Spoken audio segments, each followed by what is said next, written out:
ये वोट का अधिकार है। इस अधिकार से आप राजा को फकीर बना सकते हैं और फकीर को राजा बना सकते हैं। ये वोट का अधिकार परम पूज्य बाबा साहब ने हमको बड़े संघर्ष और मेहनत के साथ दिलाया था।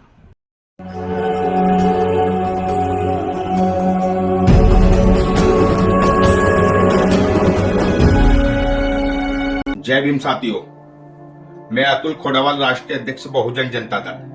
साथियों, हजारों वर्षों से ऊंच नीच जातिगत आधार पर बहुजन समाज शेड्यूल कास्ट के साथ होता आ रहा है। साथियों,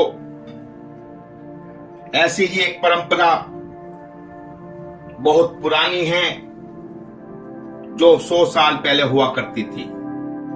उस जैसी परंपरा अब भी बहुत से राज्यों में और जिलों में सुनने को मिलती है और सामने आती है। कहीं पानी पीने पर हमारे समाज के बालक को बेदर्दी के साथ पीटा जाता है, मारा जाता है और उसकी हत्या कर दी जाती है। तो आज हम आपको पानी से लेकर इतिहास बताएंगे। साथियों, कहते हैं जल ही जीवन है, जल के बिगर इंसान जीवित नहीं रह सकता। लेकिन अब से 100 वर्ष पहले इस पानी को हमारे लोग हाथ भी नहीं लगा सकते इस प्रकार से। साथियों, इस पानी को हमारे लोग ऐसे भी हाथ नहीं लगा सकते थे।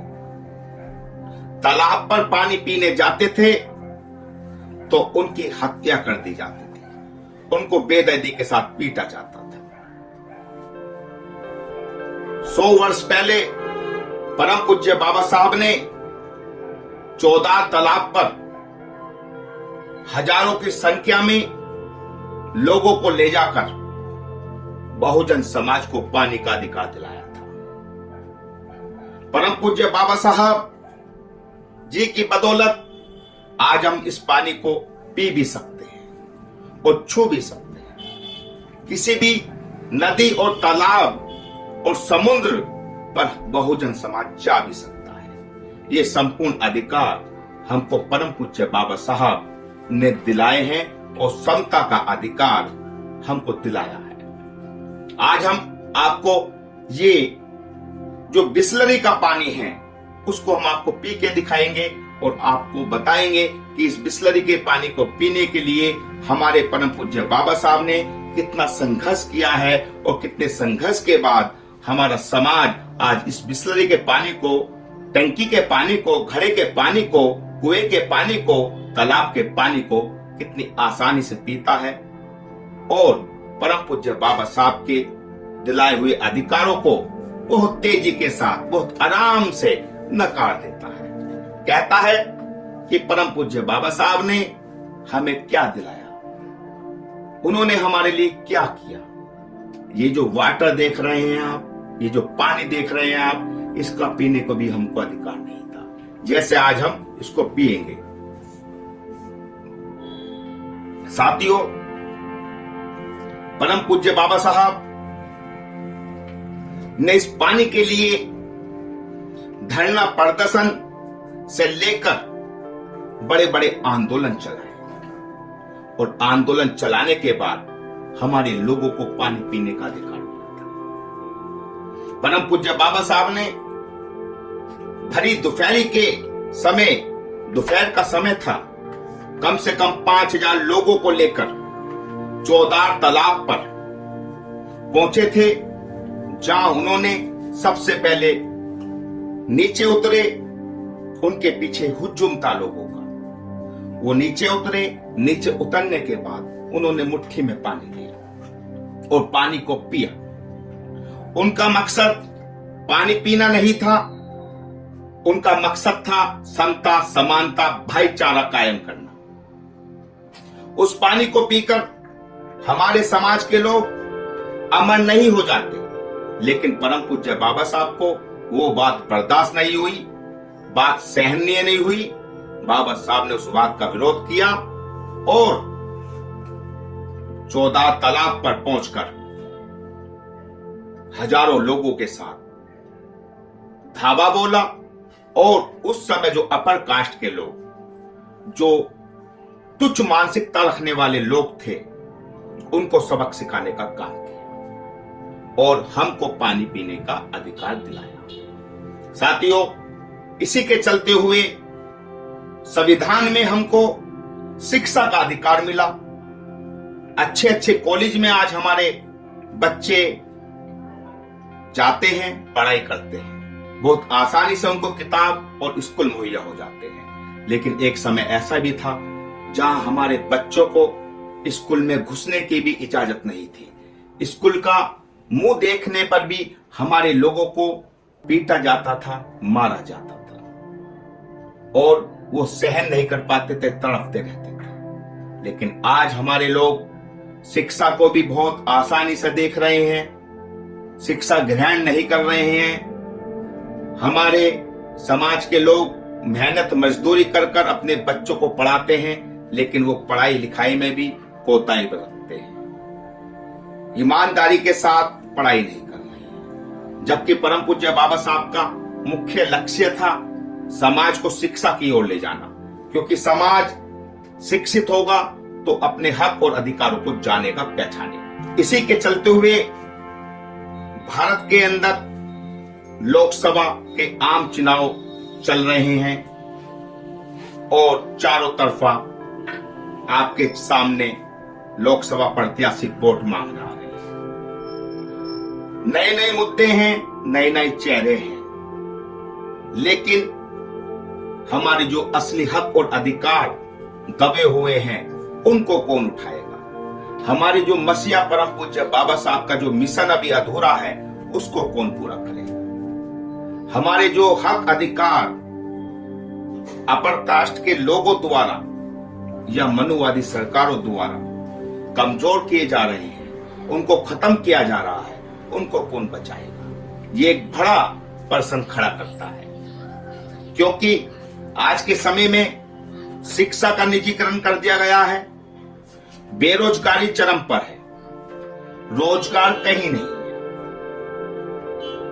और संविधान समाप्ति की ओर है। संविधान के अंदर काफी अमेंडमेंट हो चुके हैं, काफी बदलाव हो चुका है। जहां एससी, एसटी, ओबीसी और माइनॉरिटी के जो हक अधिकार थे धीरे धीरे समाप्ति की ओर है। जो हमको आरक्षण दिया गया था वो पूरा समाप्त हो चुका है। तो बड़ा चिंता का विषय है कि अब हमारे समाज के पास क्या बचा? हमारा समाज तो अब भिखारी बन गया है, हमारे समाज के हाथ में कटोरा आ चुका है। तो बहुत चिंता का विषय है। साथियों, लोकसभा चुनाव को लेकर हमारे समाज के वरिष्ठ प्रमुख सामाजिक लोगों से विचार विमर्श हुआ। हमने बहुजन जनता दल के तमाम पदाधिकारी, वरिष्ठ कार्यकर्ताएं और तमाम साथियों से बात की इस टॉपिक को लेकर कि लोकसभा चुनाव चल रहा है, हमने कोई प्रत्याशी नहीं उतारा है, तो इस लोकसभा चुनाव में क्या डिसीजन लिया जाए। जो हमारे पूरे देश के अंदर समर्थक है, पार्टी के कार्यकर्ता हैं, उनका वोट कहां जाएगा?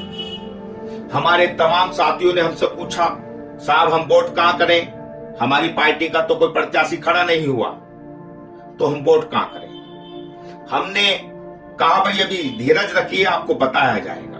हमने बसपा के लोगों से संपर्क साधा। अब बसपा के लोगों से संपर्क साधने के बाद हमने बहन कुमारी मायावती जी को, बहुजन समाज पार्टी को खुले रूप से निस्वार्थ भाव से समर्थन दिया है, क्योंकि बहुजन समाज का, एससी एसटी समाज का अभी तक भारत के अंदर जो सबसे बड़ा नेतृत्व करने वाले कुर्सी होती है वो प्रधानमंत्री की होती है। अभी तक एससी एसटी कोई प्रधानमंत्री नहीं बना है। तो हमारी बहुजन जनता दल की सबसे पहली मांग यही है कि भारत के अंदर एससी एसटी वर्ग के व्यक्ति को प्रधानमंत्री बनाया जाए। इसी बात के पक्ष में हमने बहन कुमारी मायावती जी को बहुजन समाज पार्टी को खुले रूप से समर्थन दिया है। ये समर्थन पत्र है, आप देख सकते हैं। ये पूरे देश में वायरल हो चुका है। तमाम मीडिया, तमाम समाज के लोगों पर इसका संदेश पहुंचा दिया गया है। साथियों, मेरा सभी साथियों से ये कहना है कि लोकतंत्र है और प्रजातंत्र में ही अपनी बात हम रख सकते हैं। चुनाव चल रहा है, चुनाव में नए नए चेहरे आएंगे, नई नई बातें कहेंगे, लेकिन हमको बड़े सोच और विचार कर अपने मत का इस्तेमाल करना है। दूसरी ओर चुनाव आयोग द्वारा जो मतदान शब्द का इस्तेमाल किया गया है, ये मतदान नहीं है, ये कटोरे में दान डालने वाला दान नहीं है। ये बहुत कीमती अधिकार है जो परम पूज्य बाबा साहब ने हमको बहुत संघर्ष करने के बाद इस वोट का अधिकार हमको प्राप्त हुआ है। ये वोट का अधिकार वो अधिकार है जो घर, मकान, जमीन, जायदाद से बड़ी संपत्ति कहलाया जाता है।